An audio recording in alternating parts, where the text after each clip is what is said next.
સ્વાગત છે મહાન ગુજરાત ન્યૂઝ ચેનલમાં। આજથી માં અંબાના આરાધનાનો પવિત્ર પર્વ નવરાત્રિની શરૂઆત થઈ ગઈ છે। આજથી 9 દિવસ સુધી માય ભક્તોમાં અનેરો ઉત્સાહ અને ઉમંગ જોવા મળશે। ગુજરાત સહિત વિશ્વભરમાં નવરાત્રિ પર્વ નિમિત્તે ગરબા કાર્યક્રમનું આયોજન પણ કરવામાં આવ્યું છે। નવરાત્રિ દરમિયાન માય ભક્તો માતાજીના દર્શન કરવા માટે અંબાજી, પાવાગઢ સહિતના વિવિધ ધામે જતા હોય છે। ત્યારે પ્રથમ નોરતે જ પાવાગઢ ખાતે બિરાજમાન જગતજનની મહાકાળી માતાજીના આરતીમાં માય ભક્તોની જબરજસ્ત ભીડ જોવા મળી હતી।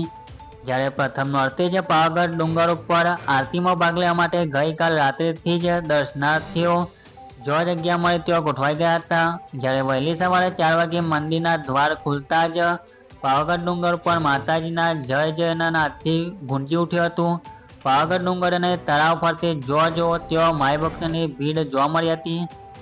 નવરાત્રિના 9 દિવસ માય ભક્તો માતાજીના દર્શનાર્થે આવતા હોવાથી મંદિર ટ્રસ્ટ અને સ્થાનિક પોલીસ તંત્ર અને વહીવટી તંત્ર દ્વારા યોગ્ય વ્યવસ્થા કરવામાં આવી છે।